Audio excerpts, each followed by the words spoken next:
Hi everyone, అందరూ ఎలా ఉన్నారు ఫ్రెండ్స్? నేను చిన్న వర్క్ ఉందనేసి బ్యాంకుకు వెళ్ళాను. మా పాపను పిజ్జాలు అవి ఎక్కువ తిననివ్వననేసి మా పక్క ఫ్లాట్ అమ్మాయి తను కలిసి ఇద్దరు ఇలాగ పిజ్జా ఆర్డర్ చేశారు స్విగ్గీలో. ఇది వన్ స్టార్ అనుకుంటాను. అయితే దీంట్లో ఒక పిజ్జా పర్చేస్ చేస్తే ఇంకొక పిజ్జా ఫ్రీ ఉందంట. అందుకనేసి నేను వచ్చేలోపు ఇద్దరు తినేద్దాం అనుకున్నారు. ట్విస్ట్ ఏంటంటే ఆ కొరియర్ రిసీవ్ అయ్యేటప్పటికే నేను వచ్చాను.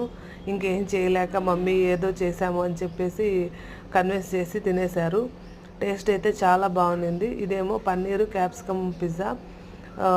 చాలా అంటే చాలా టేస్టీగా ఉండింది. మీరు కూడా ఒకసారి ట్రై చేయండి. ఇదేమో నార్మల్ మొజిల్లా పిజ్జా అని వస్తుంది కదా, ఇది చీజ్తో ఆ పిజ్జా ఇది.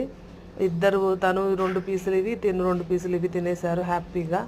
Please share and subscribe to my channel. ఎవరైనా కొత్తగా మా ఛానల్ చూస్తూ ఉంటే కంపల్సరీ సబ్స్క్రైబ్ చేసుకోండి. Thank you for watching. Please share and subscribe.